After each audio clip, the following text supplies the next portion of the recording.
Yo, magandang tanghali, magandang hapon, magandang umaga po sa ating lahat mga kabayan, no.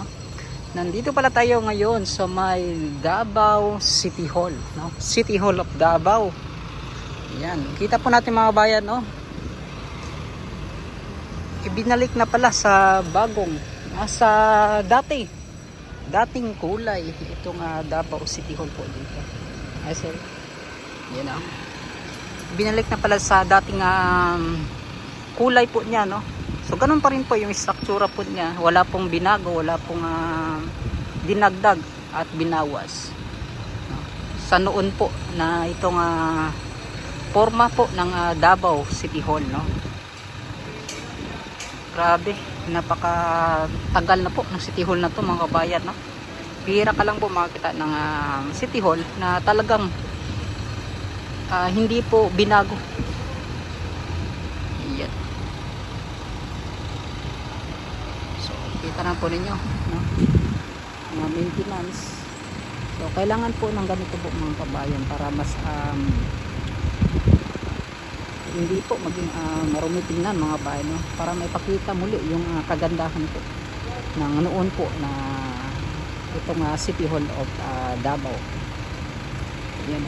At hindi pa rin nila tinanggal po itong nakalagay po ng mga Chinese na disenyo, no, dito sa may Osmeña Park, Osmeña ba ni? Osmeña man siya, boss, no?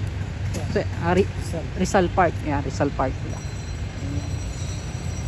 Sorry. Yan. Boss, pili mo tana. Unsay maingon nimo nga kaning gibag o ang agi lahi na pud ang kulay. Gibalik daw nila sa dati ang kaning kulay sa City Hall of Davao. Unsa may maingon nimo ana, boss? Kay mo lang. Unsay makalahian sa karon ug sa katong nakita nimo nga kulay niya dati katong murag kulay murag digatas, no? Unsa may mga maingon nimo karon nga gilahi na pud ang kulay niya? Usab para lain na po ang kuwan niya ba? Lain na pud. Nagway sa City Hall. Pero nakuan ba nimo sir nga ang maogid daw ni ang kulay niya sa dati pa sa una? So mao na imong pagkabalo. Yan. Unsa may maingon nimo karon sir sa imong nakita? Nindot gihapon. So sir, panagsalang ka makita ngayon nga wala di giusab nga City Hall, no, sa kadaghanan sa diri sa Pilipinas nga ang uban nagbuhat og katong bagong City Hall gyud para nindot tan-awon kani sa diri sa Davao. Unsa may maingon nimo nga wala sila kung gyud kay gi-renovate naman no man gitibag ko. Pero sa imo sir, kailangan ba gyud nga mubuhat og dakong City Hall para lang sa diri sa imong syudad? Hindi man sa kuwan sa budget po sa kuwan local Sa nagbugda diri sa syudad o sa local government. may budget mas may mapadakan para Pero para sa imo, mas maayo ba nga buhatan pag mas dako pa nga City Hall or mag-extension or kanina lang gid nga City Hall dapat? kuha lang okay naman siya. Okay na. Importante maayo ang pagdumala, no, pagdala sa mga katawan. Yeah. So ito si sir, daghang salamat sir. Yeah, shout out sa mga sir. Sige. Yan, no. So isa pala siyang dito, no. Isa siya driver ata, no, mga kabayan, kaya abante daw. Yan mga kabayan, no. So ano po yung masasabi natin, no, na itong ibinalik po yung kulay po ng dating City Hall of Davao po mga kabayan, no. Ayan. Dito na po niyo, napakatingkad po ng kulay at syempre hindi pa ito tapos, no. Dito na po niyo puspusan po ang paghahanda po na. So, para po daw ito sa nalalapit na po ng araw ng Davao.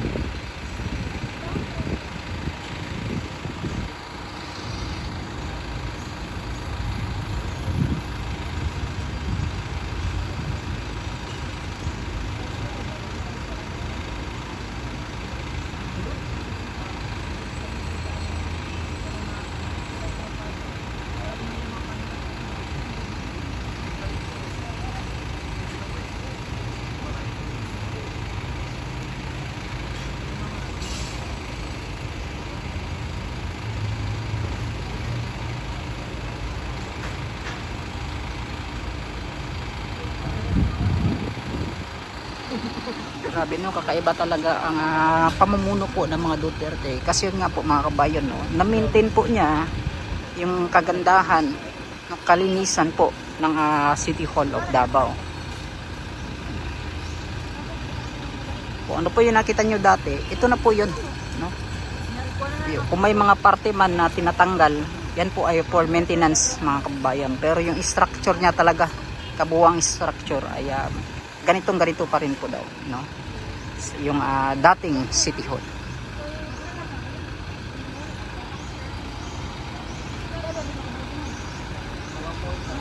Walang binago mga kabayan, no? Ganun pa rin po talaga.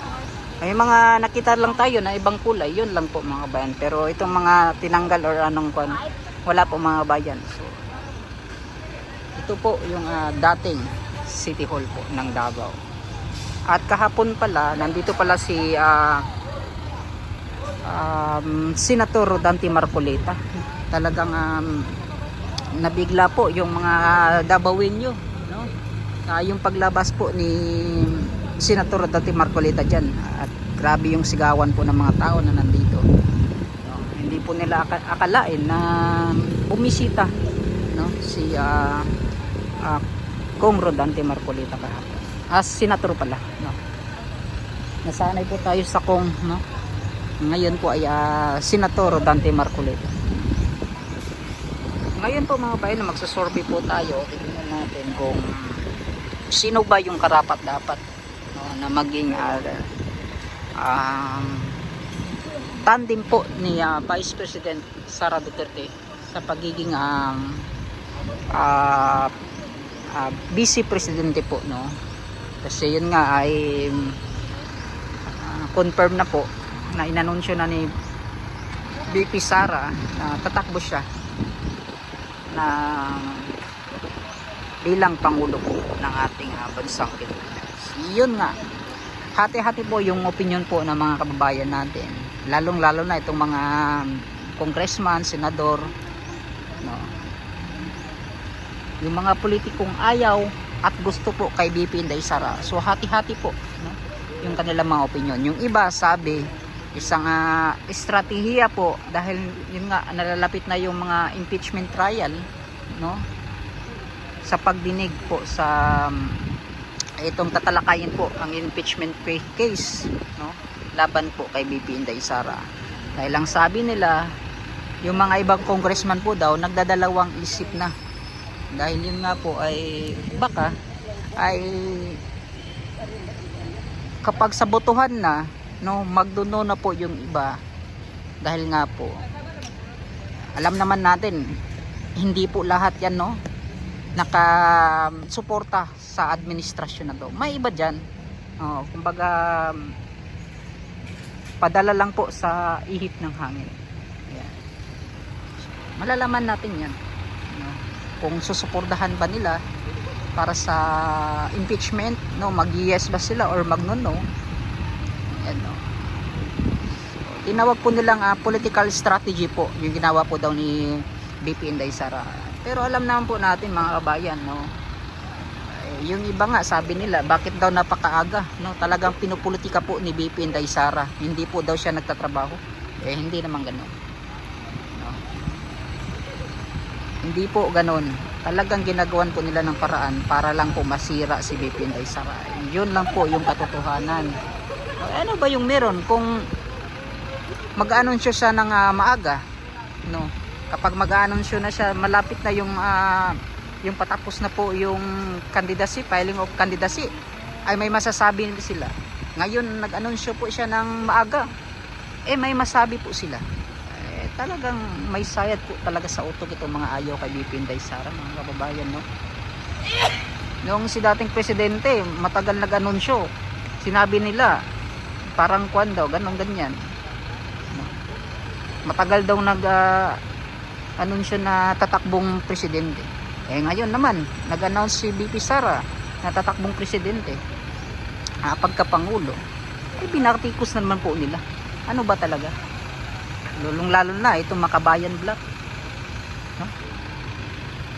Hindi daw sila takot o ano ba ito?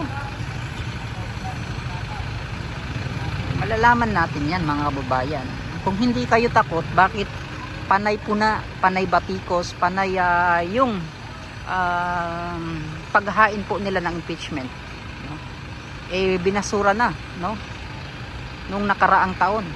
Bakit ngayon puro paghahain po nag-impeachment, no? At lahat po bank accounts, no, ipapaimbestigahan daw. Ang dami naman dyan kung bank accounts lang. Bakit hindi po lahat? Bakit isa lang? Bakit isa lang po yung pinapaimbestigahan nila? Itong kay BP Inday Sara. Bakit noong impeachment, no? Dito kay BBM, bakit hindi po nila tinalakay? Bakit dumiretso po sila sa butuhan? Bakit itong kay BP Inday Sara ay no, iba po? Bakit iba? Itong nangyayaring mga anomalya ngayon, ito dapat yung pinapaimbestigahan nila. Milyon, trilyon, bilyon, mga kababayan. Yung winawaldas, nawawala po, ninanakaw po ng mga kurakot na politiko dito po sa ating bansa. Bakit hindi po ganun po yung kanilang pinapaimbestigahan, itong maanomalyang flood control projects? Bakit puro po kay BP Inday Sara? 2023, 2024, 2025, 2026, puro po sila BP Inday Sara, mga kababayan, no? Bakit ganon? Kapag itong flood control projects, tikom po yung bibig nila. Pero kapag kay BP Inday Sara, grabe, responde kaagad ang mga kuratong baliling. Grabe, no? Iyan, no? Nakikita po natin, napakalinis po ng Davao City. Iyan, no? At nandito pa nga, ayan, mga kabayan, nakita po ninyo. Ito, hanapin natin kung ano po tayo. So ito, kung ikaw po ay sa taong 1925, 1937, 1949, 61, 73, 85, 97, 2009, 21 at 33, mga kabayan, ikaw po ay Ox, no? Year of the Ox ka. So yan, no, yung mga karakteristik po nila, mga career, love and health. So kayo na po yung bahalang magbasa. So yung lucky colors po ninyo ay white, yellow at green. So yung lucky numbers 148. Baka tatayaan nyo to sa surtres, ha. So ikaw naman, kapag Year of the Rabbit ka sa taong tayo pala na Year of the Rabbit pala tayo, mga kababayan, no? Kaya pala malaki yung ngipin natin kasi Year of the Rabbit. Yan, 1927, 39, 1951, 63, 75, 87, 99, 2011, 23 at 35. Ito yung mga katangian na meron po kayo, no? Gentle, yan, o, gentle, kaya pala. Diplomatic, yan. Compassionate, katulad ng pagbablog po natin, mga kabayan. Career, creative ideas, gain recognition and reward over time. Your diplomacy ensures smooth progress and professional harmony. Ito yung pag-ibig, katagang pag-ibig, love, harmonious and compassionate energy, defense, emotional balance, relationships grow stronger and more fulfilling. Yan. So ang lucky number, red, pink and purple. Lucky numbers 3, 4, 6. Ito naman, kapag Year of the Dragon ka, mga kababayan, ikaw po ay 1928, 40, 52, 64, 76, 88, 2012, 2046 on 36. Yan na katangian mo po, mga kabayan. Characteristics, characters, powerful, visionary, inspiring, career, leadership. Yan, o, basahin lang po natin, mga kabayan. So mga katangian, kapag ikaw po ay ahas, sino ba yung ahas dito, mga kababayan? Alam natin marami, lalo na yan dyan sa mga dumidikit po kay BP Inday Sara, yan, no? Mga ganyan kayo, mga ahas kayo. So ikaw po ay may katangiang 29, 41, 1953, ay katangian, ikaw po ay year na ipinanganak sa 19, 29, 41, 53, 65, 70, 79, 2001, 13, 25 and 37. Ayan po yung characters mo, mga kabayan, na wise guy, wise sulod ang lagay. Ayan, mga kabayan. So basahin na po natin. At ito, mga kabayan, no, talagang sa harap po, no, ng City Hall of Davao, para maganda po tingnan, no. So tingnan po ninyo kung gaano po kalinis. Ito mga nakita po nyo, yan po yung mga dahon na nalanta, no?